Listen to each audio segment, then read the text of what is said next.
Merci de choisir Nal TV International. Mesdames et messieurs, bonjour et bienvenue à cette nouvelle édition de Midi au Caire, un programme qui vous présente tout ce qui s'est passé sur la scène égyptienne ces dernières 24 heures.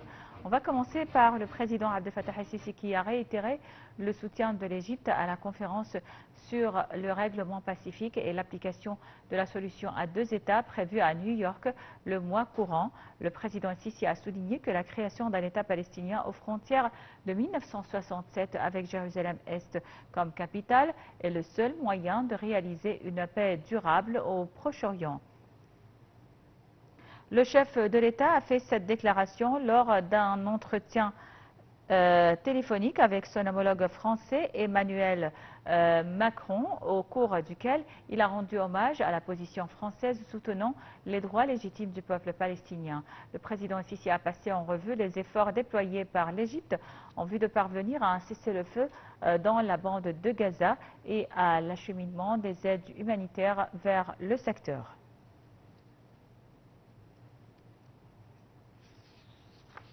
Le président Abdel Fattah el-Sisi a reçu hier le ministre des Affaires ministre iranien des Affaires étrangères, Abbas Araghchi, en présence du ministre des Affaires étrangères et de l'émigration, Badr Abdelghati, et du chef du service des renseignements, Hassan Rashad. Les détails dans ce compte-rendu.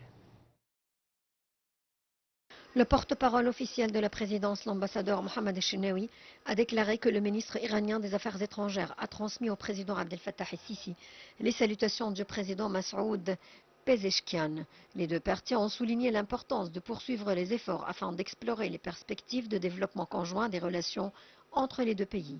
Le porte-parole officiel a ajouté que la réunion a porté sur l'évolution rapide de la situation dans la région. Le président el-Sisi réaffirmant la position de l'Égypte, rejetant l'expansion du conflit. Il a insisté sur la nécessité de désamorcer la situation afin d'éviter un glissement vers une guerre régionale généralisée qui aurait de graves répercussions sur la sécurité et les capacités de tous les pays et peuples de la région. Dans ce contexte, il a souligné l'importance des négociations en cours entre l'Iran et les États-Unis. Le porte-parole officiel a ajouté que le président el-Sisi a également insisté sur la nécessité d'un cessez-le-feu immédiat dans la bande de Gaza et de l'acheminement de l'aide humanitaire. Il a également insisté sur le caractère inévitable d'une navigation normale dans le détroit de Bab el-Mandeb et en mer Rouge. Pour sa part, le ministre iranien des Affaires étrangères a salué le rôle de l'Égypte dans le rétablissement de la stabilité régionale, soulignant la volonté de son pays de poursuivre les consultations entre les deux pays dans les années à venir.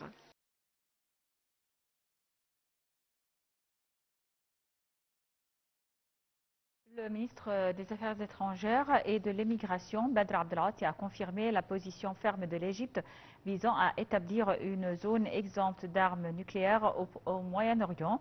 Ceci a eu lieu lors d'une conférence de presse commune avec le directeur général de l'Agence internationale de l'énergie atomique, Raphaël Grossi. Les détails dans ce compte rendu signé Marwa Arfa et Shahinaz Ismail. Le ministre des Affaires étrangères et de l'immigration, Badr Abdelghati, a confirmé la position ferme de l'Égypte visant à établir une zone exempte d'armes nucléaires au Moyen-Orient. Lors d'une conférence de presse conjointe avec le directeur général de l'Agence internationale de l'énergie atomique, Raphaël Grossi, le chef de la diplomatie, a souligné le rejet total de l'Égypte de toute incitation à une option militaire concernant le dossier iranien. M. Abdelghati a appelé devant la presse à une solution pacifique, soulignant que la région on a assez des crises et des défis sécuritaires. Nous rejetons totalement toute escalade et toute incitation à choisir l'option militaire afin d'éviter un chaos nuisible dont personne ne sortira indemne, a-t-il ajouté. Le chef de l'Agence internationale de l'énergie atomique a lui appelé à plus de transparence sur le programme nucléaire iranien. Le ministre des Affaires étrangères, Badr Abdelghati, a également reçu aujourd'hui le chef de la diplomatie et négociateur nucléaire iranien Abbas Araghchi. Les deux responsables ont tenu une séance de pourparlers et examiné des dossiers régionaux d'intérêt commun. Ils ont ensuite tenu une conférence de presse conjointe.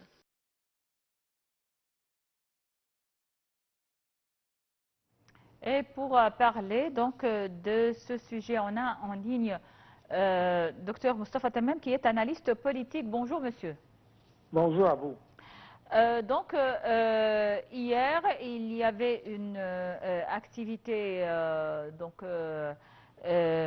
concernant les relations entre l'Égypte et l'Iran. Hier, le président Sisi a reçu le ministre iranien des Affaires étrangères, Abbas Araghchi, et aussi qui a été reçu par son homologue égyptien Badr Abdelghati. Le président Sisi a aussi reçu le directeur général de l'Agence internationale de l'énergie atomique, Raphaël Grossi, et qui a été aussi reçu par le ministre égyptien des Affaires étrangères, Badr Abdelghati, et qui a tenu avec lui une conférence de presse conjointe. Alors, selon vous, que signifie donc cette présence de deux responsables? Le premier, c'est le ministre iranien des Affaires étrangères, et le second, c'est aussi le directeur de l'AIEA, l'Agence internationale de l'énergie atomique, qui est concerné surtout par le dossier du nucléaire iranien. Que signifie donc l'importance ou la visite de ces deux responsables en Égypte et leur discussion avec le président Abdel Fattah el-Sisi? Certainement, l'Iran est un pays qui joue un rôle très très important au Moyen-Orient, et l'Égypte, depuis longtemps, elle avait des relations avec l'Iran, et certainement elle veut élever ces relations-là pour avoir la coopération entre l'Égypte et l'Iran dans le domaine politique et le domaine de l'énergie, comme vous avez dit maintenant, car l'Iran est très avancé dans ce domaine-là. Et certainement, la coopération entre les deux pays, ça doit donner un pouvoir positif pour la stabilité politique au Moyen-Orient. Et lors de ces déclarations, hier, le président El-Sisi donc a insisté sur un point très important, c'est la position ferme de l'Égypte que le Moyen-Orient soit une zone exempte d'armes nucléaires. Et le président El-Sisi a confirmé ou a souligné qu'il y a assez de conflits dans la région et qu'on n'a pas besoin d'autres conflits ou d'une expansion du conflit. Certainement, ça c'est un point très très important. Et c'est la discussion après l'annoncement du président Sisi dans ce domaine-là donne un message que l'Égypte veut avoir une stabilité politique au Moyen-Orient. Et comme vous avez dit, ça va éliminer beaucoup peut-être des conflits entre les pays. Et certainement, l'Égypte joue un rôle très très important dans ce domaine-là. Bon, alors, docteur Moustapha Tammem, analyste politique, merci beaucoup et passez une excellente journée. Et on continue avec nos nouvelles. Le chef de la diplomatie, Badr Abdelghati, a mis l'accent sur l'importance de stopper l'agression israélienne dans la bande de Gaza, d'acheminer les aides humanitaires vers le secteur et de parvenir à une solution permanente au conflit israélo-palestinien. Dr Badr Abdelghati a fait cette déclaration lors d'un appel téléphonique avec l'envoyé du président américain pour le Proche-Orient, Steve Witkoff. L'entretien a porté sur les efforts déployés par l'Égypte, le Qatar et les États-Unis en vue de parvenir à un cessez-le-feu dans la bande de Gaza et de libérer les détenus et les otages.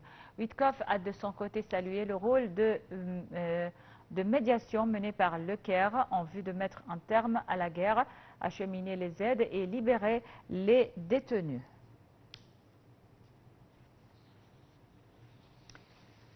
Et dans ce contexte, l'Égypte et le Qatar ont annoncé qu'ils poursuivaient leur effort intensif pour rapprocher les points de vue et surmonter les divergences en vue de parvenir à un accord de cessez-le-feu dans la bande de Gaza en s'appuyant sur la proposition de l'envoyé américain Steve Witkoff, ce qui permettrait la reprise des négociations indirectes sur cette base. Dans une déclaration conjointe, les deux pays ont appelé toutes les parties à faire preuve de responsabilité et à soutenir les efforts des médiateurs pour mettre fin à la crise dans la bande de Gaza dans le but de rétablir la stabilité et le calme dans la région. Les deux États ont espéré parvenir rapidement à une trêve temporaire de 60 jours pouvant conduire à un accord de cessez-le-feu permanent dans la bande de Gaza. Cet accord permettrait de mettre un terme à la crise humanitaire sans précédent dans le secteur, de rouvrir les points de passage et de faire entrer l'aide humanitaire et de secours afin d'alléger les souffrances du peuple palestinien à Gaza.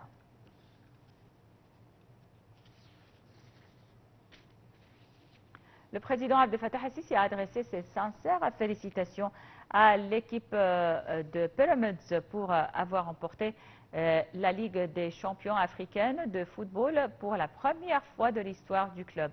Sur sa page Facebook, le président el-Sisi a aussi félicité les amateurs de sport égyptiens à cette occasion, ajoutant que cet triomphe incarnait l'esprit de détermination et de persévérance qui avait toujours caractérisé le sport égyptien et confirmé la capacité des clubs égyptiens à rivaliser avec force sur les scènes continentales et internationales. Le chef de l'État a souhaité succès continu au football égyptien dans toutes les compétitions. Fondé en 2008, le Pyramids FC est devenu la 4e équipe égyptienne à remporter la Ligue des champions africaine à la faveur d'un succès 2-1 face à Mamelodi Sundowns FC, octuple champion d'Afrique du Sud, en titre hier au Caire lors de la finale retour 8 jours après le match aller à Pretoria qui s'était terminé sur un score de 1 partout.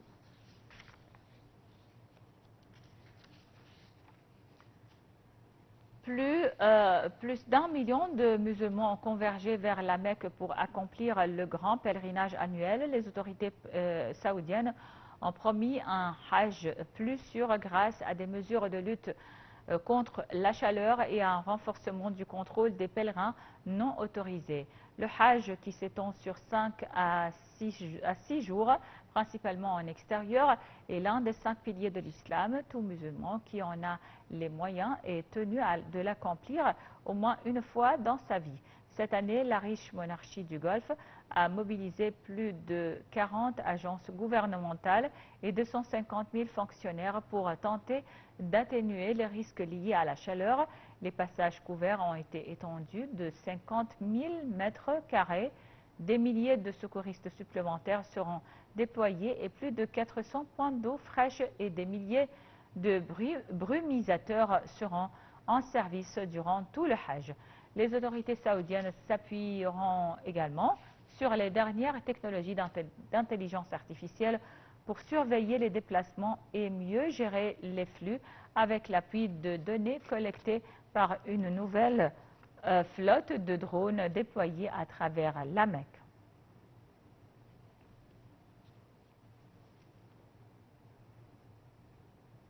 Bon voilà, c'était donc tout pour cette édition de Midi au Caire. Merci pour votre attention et bonne suite de programme sur NAL TV International.